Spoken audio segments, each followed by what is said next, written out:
चतुर नाम बपुए इनके पगवंदन किए तो नासत विघ्न अनेक। बोले सियावर रामचंद्र भगवान की जय।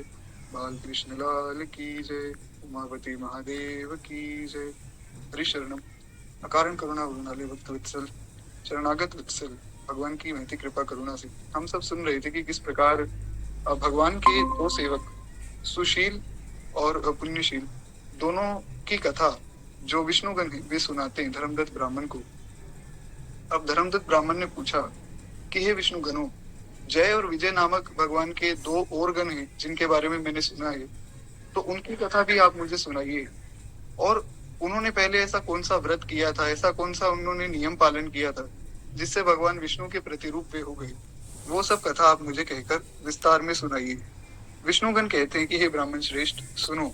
एक समय की बात है जब तृणबिंदु नामक ऋषि के देवहूति नामक कन्या ने कर्दम नामक ऋषि से दृष्टांत संयोग से पुत्र उत्पन्न की। यानी कि भगवान ने जब सृष्टि की तो ब्रह्मा जी ने पहले सनकादिक भगवान को प्रकट किया, और सनकादिक भगवान ने कहा कि हम सृष्टि नहीं करेंगे क्योंकि हमें इस प्रपंच में नहीं पढ़ना है, हम तो केवल भगवान का स्मरण करेंगे।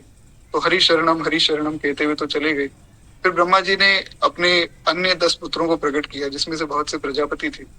तो पहले उनके पुत्र हुए मनु और उनकी पत्नी शत्रुपा, और एक ऋषि प्रकट हुए थे जिनका नाम था महर्षि कर्दम।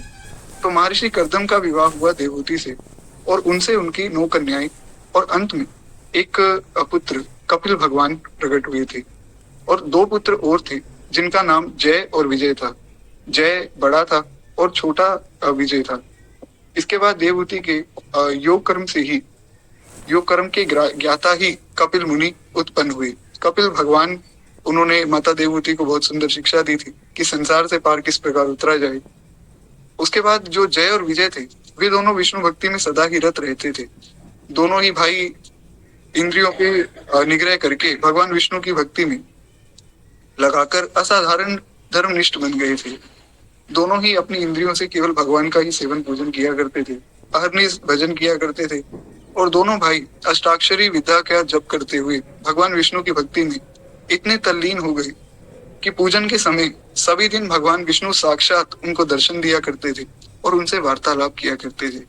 एक समय वे दोनों भाई मरुत नामक राजा के यज्ञ में बुलाने पर यज्ञ कर्म में निपुण अतएव देवता ऋषिगण सबके साथ वहां पधारे, और उस यज्ञ में जय ब्रह्मा बना और विजय याजक बनकर दोनों ही यज्ञ को पूर्ण करवाते हैं। अब यज्ञ में एक ब्रह्मा होता है जो मुख्य यज्ञ करवाने वाला व्यक्ति है, और एक होता है याचक जो उसकी सहायता करता है। क्योंकि ब्रह्मा जी की पूजा नहीं होती तो यज्ञ में ब्रह्मा जी के नाम की आहुति दी जाती है, इसीलिए जो यज्ञ करवाता है उसे ब्रह्मा कहते हैं। खैर, तो जय बना ब्रह्मा और विजय बना याजक। तो दोनों ने यज्ञ पूर्ण किया, और यज्ञ के अंत समय में यानी कि पूर्णाभिषेक में राजा मरुत ने उन दोनों को खूब धन दिया और अन्य बहुत प्रकार के दान, वस्त्र आदि दान करके उनको विदा किया।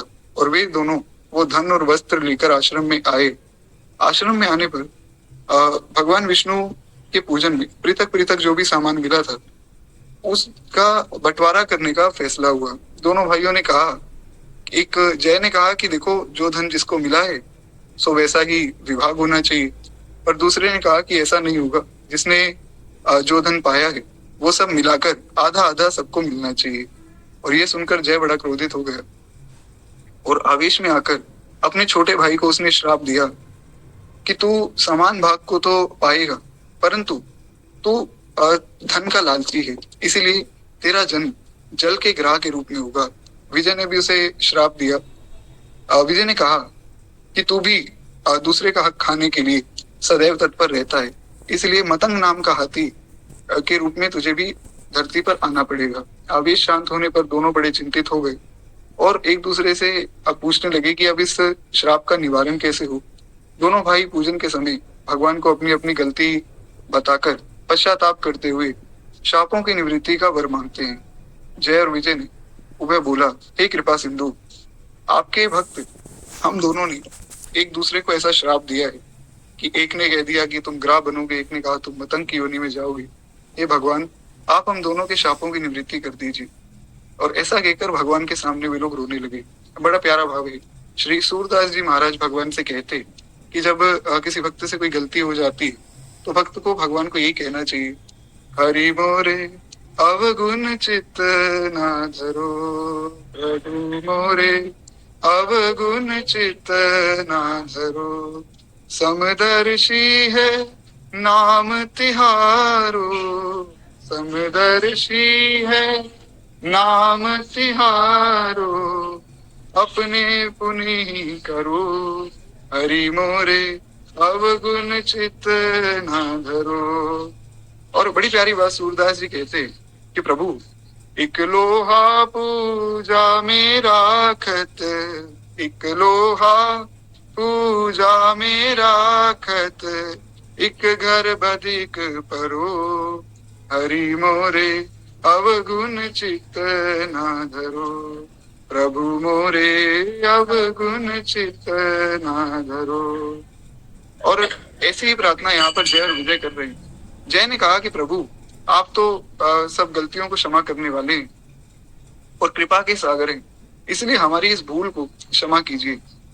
सूरदास जी भी यही बात कहते हैं कि प्रभु आप तो किसी में भेद करते ही नहीं, पारस गुण अब गुण नहीं देखत, पारस गुण अब गुण नहीं देखत, कंचन करत धरो, कंचन करत खरो, एक नदिया एक नार कहावत, एक नदिया एक नार कहावत, मैलो नीर भरो, हरि मोरे अवगुण चित्त ना धरो, हे प्रभु मोरे अवगुण चित्त ना धरो।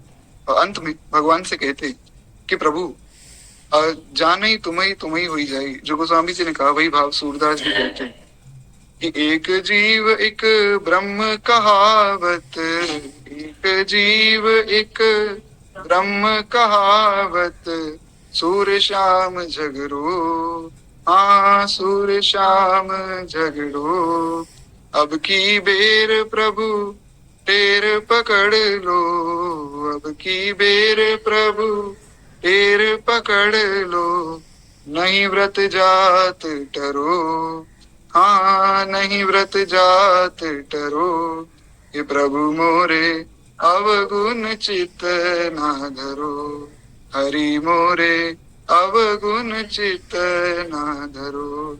बड़ी प्यारी बड़ा प्यारा भाव है। तो ऐसा ही भाव जय और विजय का है। वे कहते हैं कि प्रभु हमें क्षमा कर दीजिए और हमारे इन श्रापों की निवृत्ति कीजिए। भगवान ने कहा कि मेरे भक्त का दिया हुआ वचन कभी मिथ्या नहीं होता है। मेरा भक्त जो एक बार कह देता है मैं उसे कभी अन्यथा नहीं समझता हूँ और सदैव ही वो पूर्ण करता हूँ। तो एक बार मैं भक्त प्रहलाद के आर्तनाद से खंबे से प्रकट हुआ और अम्बरीश के वचन से 10,000 कर्णों का रूप धारण किया।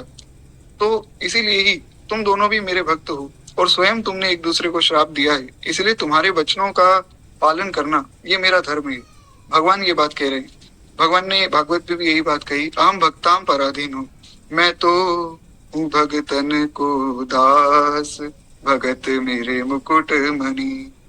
तो वही बात भगवान यहाँ कहते हैं कि तुम दोनों ने एक दूसरे को श्राप तो दिया है परंतु इसकी निवृत्ति नहीं हो सकती, लेकिन तुम दोनों इस श्राप का भोग करोगे और जैसे ही इसकी निवृत्ति होगी अंत में तुम दोनों मेरे ही धाम को वैकुंठ को प्राप्त करोगे। ऐसा कहकर भगवान अंतर्धान हो गए। गण कहते हैं कि हे ब्राह्मण, तदंतर वे दोनों गंडकी नदी के तट पर ग्राह और मतंग नामक दोनों ही जानवर बनकर वहां प्रकट हुई। उस योनि में उन दोनों की जाति का स्मरण बना रहा, यानी कि उन्हें ये स्मरण था कि हम भगवान के सेवक हैं। इसलिए वे उस समय दोनों ही भगवान विष्णु की आराधना में तल्लीन थे। चाहे वे हाथी और ग्राह की योनि में थे परंतु भगवान का पूजन नित्य किया करते थे। और एक दिन वे मातंग नामक हाथी पूर्णिमा के पवित्र पर्व पर गंडकी नामक नदी में जब नहाने गया और जैसे ही वे नहाने उतरा तब ग्राह ने उसे श्राप के कारण पकड़ लिया। अब इसकी भी बहुत विस्तृत कथा प्राप्त होती है भागवत जी में कि जब वो हाथी चलता था तो जैसे रावण के चलने पे कहा जाता है चलत दसानन डोलत डोली, तो ऐसे ही जब वो मतंग नामक हाथी चलता था तो धरती डोलती थी, पेड़ कांपते थे और वो जब चलता था तो सीधा चलता था, रास्ते में जो आता था उसे तोड़कर उखाड़ कर फेंक देता था। पर जैसे ही ग्राह ने पांव पकड़ा, हाथी बड़ा व्याकुल हो गया और भगवान का स्मरण करके भगवान को पुकारने लगा। भगवान को ऐसी पुकार और ऐसी स्तुति सुनाने लगा कि भगवान जल्द से जल्द वहां पधारे। हरि बिन संकट कौन निवारे। तो भक्त मातंग की पुकार सुनकर शंख चक्र गदा पद्मधारी भगवान वहां प्रकट हुए और उन्होंने चक्र चलाकर उन दोनों का उद्धार किया। चक्र चलाकर ग्राह को मारा और हाथी का पांव छुड़वाकर उसका भी उद्धार किया और अपने ही प्रतिरूप देकर उन दोनों को वैकुंठ में भगवान ले गए। तब से वह स्थान हरिहर क्षेत्र के नाम से विख्यात हुआ और उस क्षेत्र का पत्थर आज भी भगवान के चक्र से युक्त है और लोक में भी वह दोनों जय और विजय नामक दोनों ही भगवान के गणों के रूप में प्रख्यात हुए। और हे ब्राह्मण, जिन जय और विजय के बारे में आपने पूछा है वे दोनों आज भी हरि के प्यारे हैं और भगवान के द्वारपाल बने भगवान की सेवा कर रहे हैं। हे धर्मदत्त, इसलिए आप भी जो मोह मात्सर्य को त्याग कर समदर्शी होकर मन कर्म और वचन से भगवान की पूजा में लगे, तुला मकर और मेष यानी कि कार्तिक माघ और वैशाख इन तीनों राशियों पर सूर्य के आने पर आप रोज प्रातः स्नान करते हैं, एकादशी का व्रत करते हैं और सबसे अधिक आप ही भगवान को प्रिय हैं। वह व्रत जो भगवान को सबसे प्रिय है उसको जो करता है वो भी निष्ठा पूर्वक भगवान उसको भी अपना प्रिय बना लेते हैं और उसी का भगवान पालन पोषण करते हैं। ब्राह्मण, गायों और वैष्णवों की पूजा जो भी व्यक्ति करता है वो भगवान को अति प्रिय हो जाता है और प्रतिदिन जो भी भगवान की स्तुति सुनाता है और भगवान के सभी व्रतों का पालन कार्तिक मास के सभी व्रतों का पालन करता है वो व्यक्ति भगवान के धाम को प्राप्त होता है।